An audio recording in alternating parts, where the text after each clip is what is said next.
this particular one talk, I titled it as The Desire of Seeing God. So we talk about the first one, blessed, happiness, what happiness means. Second, we discuss about cleanness of heart or purity. So first happiness, second cleanness of heart or purity, what that means. And third, they shall see God, because they shall see God. Blessed are the clean of heart, because they shall see God. So seeing God, the desire of seeing God, is so crucial and so important. Now, we need to see this in the context of this Beatitude, So because those words are presented by Christ in the context of this Beatitude, I want to bring a text.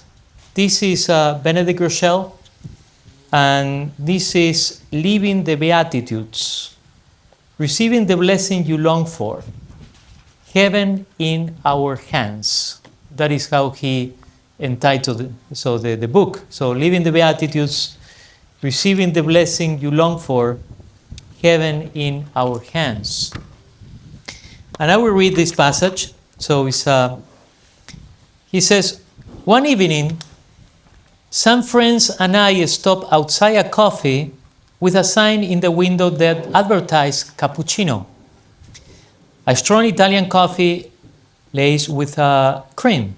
Since this beverage is named after the Capuchin friars, I happen to be partial to it. For many years, I myself wore the brown robe after which this delicious coffee is named. At my urging, we entered the cafe, without knowing that we had to walk through a bar to get to where they serve the cappuccino. Several people at the bar seemed understandably startled when I came through looking like an advertisement for the Canterbury Tales.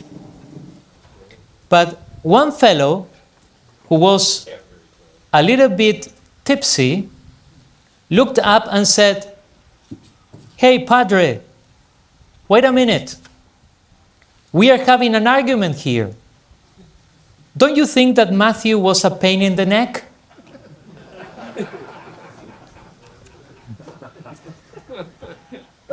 That was the last question I ever expected to hear in a bar. I was taken aback and had to answer that I had never really thought about Matthew in that way. But once I had given man's question some thought, I realized that Christ's words are tough indeed. Christ put forth a thoroughly demanding and radical message in Matthew's Gospel. Yet, on the other side of the toughness lies the promise. To paraphrase it somewhat, how blessed are the poor in spirit. They will get into the kingdom of heaven. How blessed are those who suffer persecution. They will get into the kingdom too. That is the promise.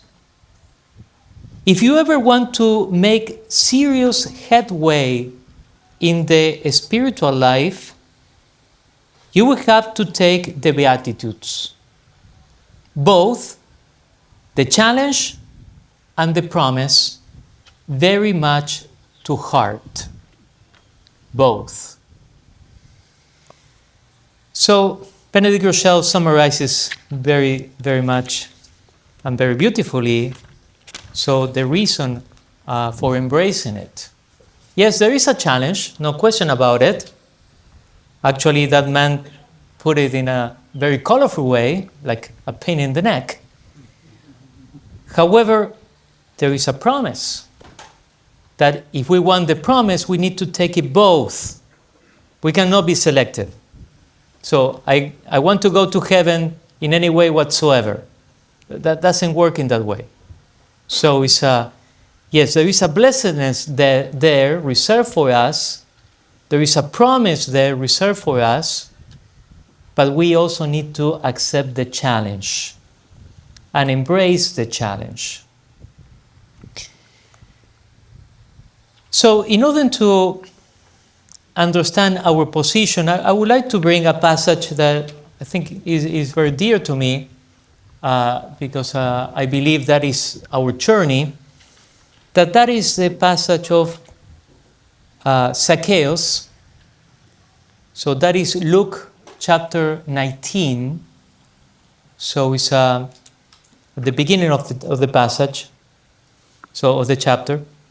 So Zacchaeus, because Zacchaeus is certainly a historical man. This was in history, it was in time, it was not a parable. It was a man like us, so bone and flesh. But in Zacchaeus we are there. So it's because in a certain way he's an example of what we are or we should be. So Zacchaeus was a tax collector, which means that was a very important man, so with very important gifts. So we also know that Zacchaeus was a man of short stature. So and for that reason, he, in order to see whatever was happening in that crowd, he had to lift himself up some way. What is interesting to see is this: Zacchaeus is a grown man, he's not a child, short of stature, but he's not a child. So he's an adult man, as we are. So however, he has some limits in himself, and there is a shortness that is there present. And in that way we can see ourselves. Yes, because we are adults and we have gifts in different ways. In a certain way, those gifts are important for society and can be recognized. However, there is a smallness there that is present. And we need to be aware. If not, we cannot read ourselves. So that smallness is very clear and very meaningful, and also is related to our present time. So when we started our Lenten season, we started with the imposition of ashes on the forehead. Remember that you are dust, and to dust you shall return. So that tells us something important. It tells us that we have a beginning. So that is humbling, because the world didn't start with ourselves. So it was still spinning and we were not here. So that is important. So, which means that we are in this world as a gift. Yes? So we are not the ones who displayed all the things. We were not the ones who created all the things. We were not the ones who thought about ourselves. So we are in this world as a gift, and that is humbling. So the work of God's hands. We are the work of God's hands. We need to see ourselves in that way. Now, we also need to understand that even though we are the work of God's hands, we have put our thumb over there. So in the action of rebellion. And that happens with Adam and Eve, who disobeyed, and we inherit that disobedience. However, we not only inherit from Adam and Eve, but we imitate them when we do foolish things. So, which means that in a certain way we participate in the act of rebellion. And therefore we are little for that very reason too. There is a shortness in ourselves that doesn't allow us to see clear.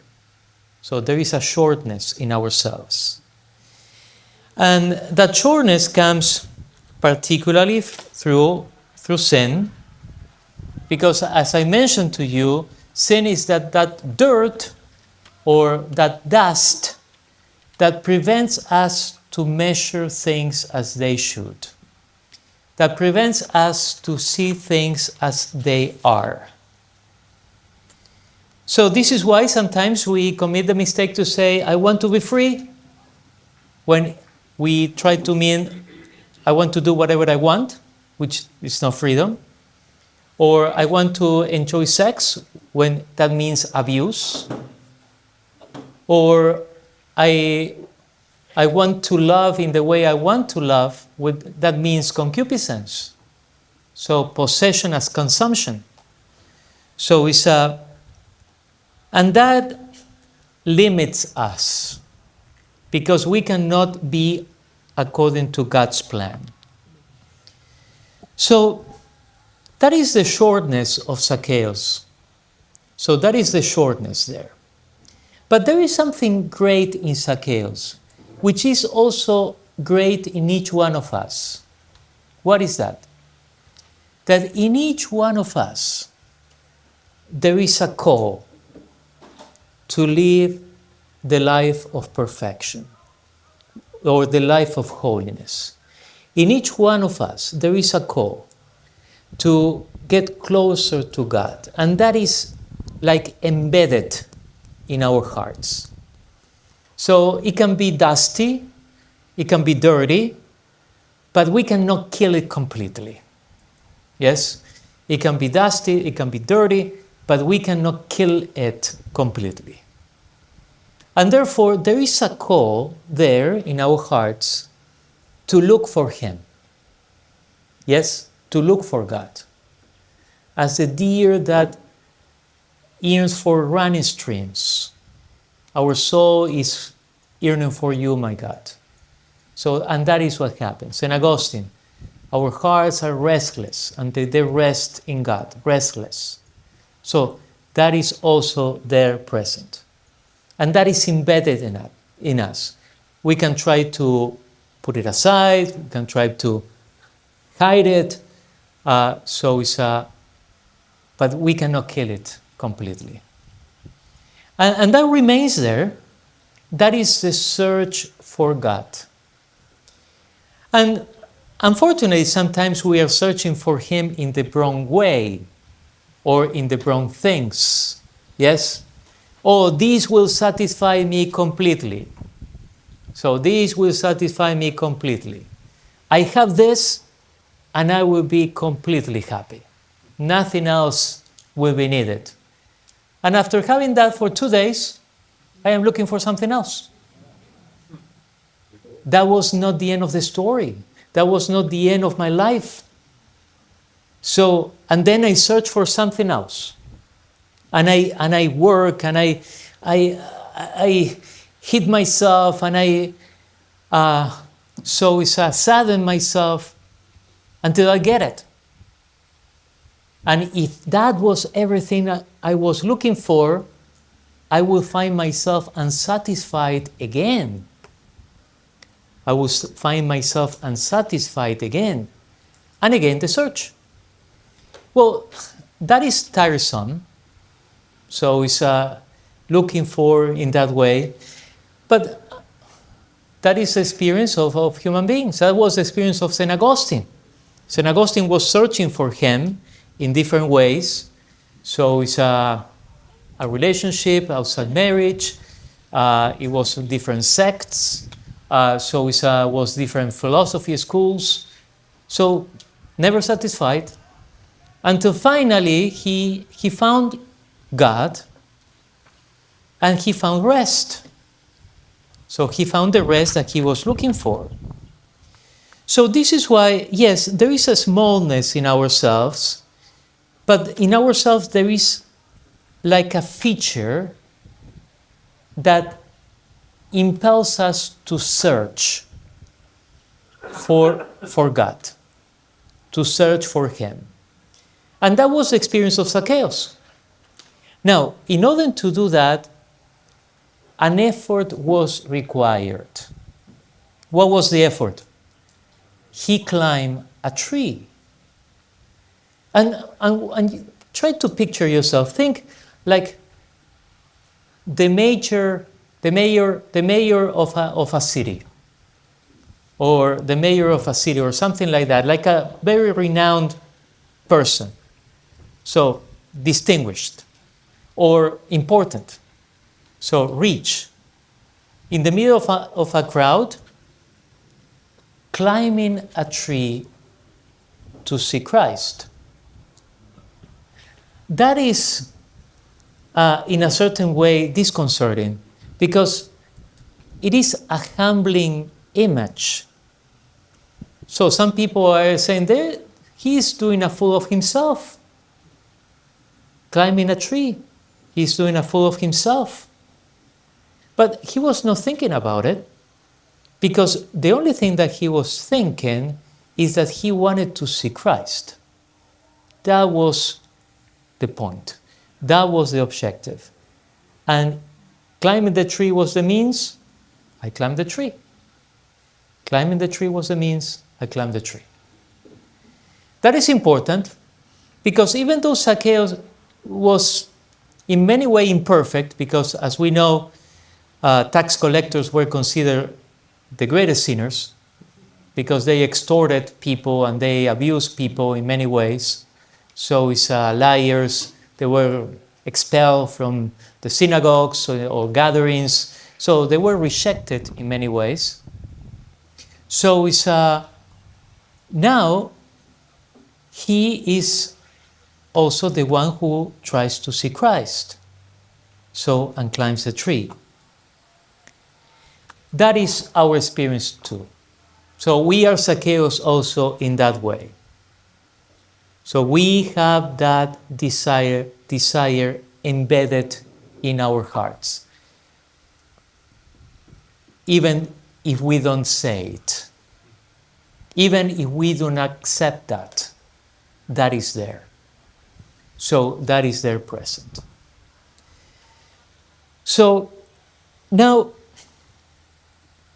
then the heart looks for Him.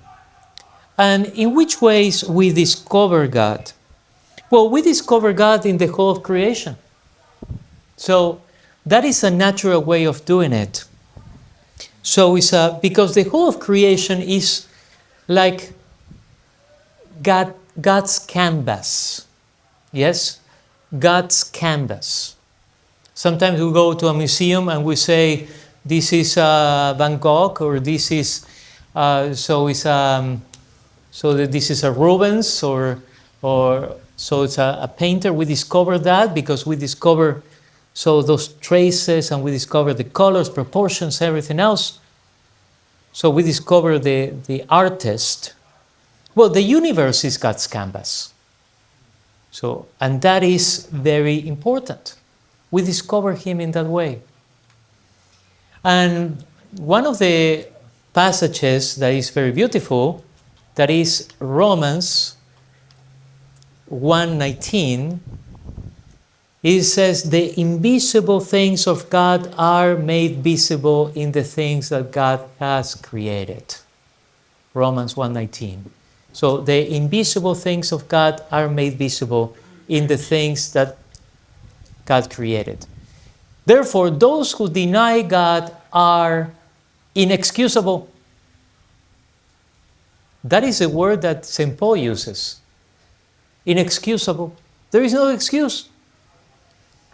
Because it's evident. What does it mean to be evident? That is in front of your eyes. Question. Do you have to justify something that is evident? No. So, for instance, I say, I am standing in front of you. Justify it. Give me a reason to demonstrate that I am in front of you. Do you have to do it? No, because it's evident. reasoning or justification comes in order to make evident something that is not yet. Yes? This is why we reason. We reason from things that we know in order to bring to light something that we do not know yet, that is not evident for us at this point. But when something is evident, there is no need of argumentation. Do you see the point? God's existence is evident in front of us in the whole of creation. And those who denied Him, God, are inexcusable. So why do they do that? Well, different reasons. So it's ultimately it has to be a voluntary reason. I don't want to recognize God as the source of it. So I don't want to. Good. God's infinite greatness. And that is what Zacchaeus found. So again, there is something in our hearts looking for God. And then there is a search. And in that search, an effort is required. So we need to lift ourselves up. So, and that is St. Augustine's beautiful words, God who created you without you will not save you without you. Yes? So, which means that we have done nothing in order to appear in this world. Pure gift. But salvation, we need to cooperate with God's grace. Yes? It is a free gift, but we need to cooperate with God's grace. An effort is required. God who created you without you will not save you without you. Cooperation is required. We need to cooperate with God's grace. Now, what is the heart is looking for? Well, the heart is looking for not just a little. As I mentioned to you, little things do not satisfy us. Yes, we can have a great barbecue, but we are going to be hungry again. Yes? So it's and they satisfy us momentarily, but not completely. So so which means that little things do not satisfy us completely, and we are in a search of something else, which means complete fulfillment forever. For complete fulfillment forever. And that only is possible with God. And when I say only, I am not using a restriction here. So which means it's not your son, it's not your daughter, it's not your spouse, so it's not your friend, so no one of those. Complete fulfillment for each one of us is only one, and that is our union with our Creator. And that is what the heart is looking for. So this is why for those who are married here, that is very beautiful to see that even the marriage wedding is an image of the wedding feast of heaven. Yes? Is an image of the wedding feast of heaven, in which the soul espouses with God. Yes? So, in which the soul espouses with God. And therefore, in heaven, we are not going to be married or given to marriage. So, even though the spouse died and the person remarried 1 or 7 times, that is a passage of the gospel, you remember? So, but that will be union with God. That is the end. That is, or that should be the end of our story, and that is what we look for. So that is what we look for. And that is what the heart is looking for. Now, Zacchaeus climbed the tree. And when Zacchaeus climbed the tree, what did he see? Well, he saw Christ. And who is Christ? Well, true man and true God. So he was looking for that union with God himself. So, and that is what we need to look for. So we need to look for that grayness. There is a passage in the book of Wisdom 11. Before you, the whole universe is as a grain from a balance, or a drop of morning dew. How could a thing remain unless you will it, or be preserved, had it not been called forth by you?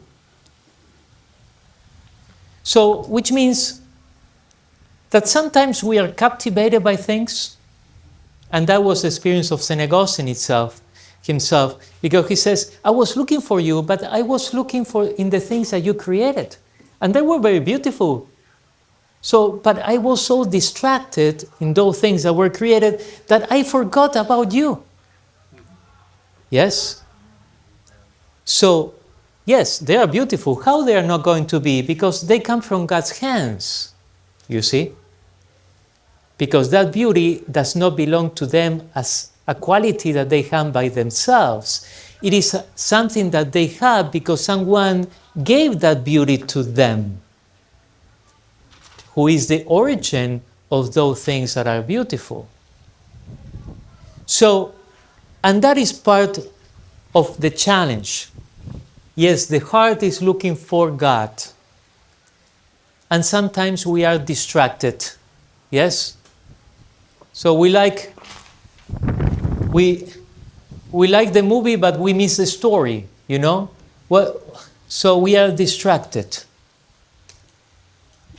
So, and what is the complete story? The story is God's love of creation. And the story is God's love of redemption. Yes? Because God so loved the world that he sent his only Son, so that whoever believes in him should not perish but have eternal life. John chapter 3. So, then the gospel, in that way, the Luke chapter 19, shows the two extremes. So Zacchaeus, the little man, yes, and Jesus, the greatest of all. Yes, the two. And Jesus, the greatest of all. True man, true God. And then we can see Jesus' challenge, so which is this: come down, Zacchaeus, I want to be in your home. So that is Jesus' invitation. So Jesus himself made himself a guest, when in truth he invites us to be with him. Yes? The other way around. Jesus himself made himself a guest, when in truth he invites us to associate ourselves with him. And that is what happens in our lives. Actually, that is what happens in the life of the sacraments, particularly in the Holy Eucharist. When he made himself a guest, so that we can live in him and abide in him and share his life. The other way around. Now, Zacchaeus accepted the invitation of Christ. This is important because love is not imposed, but love is freely offered. Yes? Love cannot be imposed. You must love me. Yes, imposition. No, love is accepted and reciprocated. So it cannot be imposed. And God doesn't impose it because he is faithful to himself, which means he created us as as rational beings capable of choosing what is good, not robots, yes? So he is respecting that plan. We need to freely answer, yes? We need to freely answer, which means that we can say, no, I don't want it. So continue your walk. So yeah, go ahead. Or we can say, yes, I will come down. Please come to my house. That is freely accepted, freely answered. So now, which one are the fruits of this particular choice? What is the fruit? When the heart accepts God in that way, when the heart is open to receive God in that way, good things follow. When the heart accepts Christ in that way, good things follow. Immediately, the first act that followed that decision, determination, was to make himself an apostle, because he invited other people with the same needs that he had in order to be with Christ himself. So that is what happened. Not only he invited to his home, but he made himself a vehicle of goodness to other people. So, and that is how love works. So love expands itself. Yes, it expands itself. It doesn't isolate us. So selfishness. So it doesn't isolate us, but love is communicative. Yes? Love is communicative. So in the same way that God communicates his love in creating us, so love, when received, is communicative. It is immediately shared with others. I cannot keep it just for myself. So then, and when that happens, so that particular action, acceptance, and also works of love, what comes? Joy. Yes? It says in the Gospel, Zacchaeus received Jesus with joy. Joy. Happiness. Yes? Because where is happiness? Happiness is only in doing what is good, in accepting goodness. So there is there is where happiness resides. Happiness is the natural conclusion of the story. So happiness is the natural conclusion of that passage. Joy was in Zacchaeus' heart.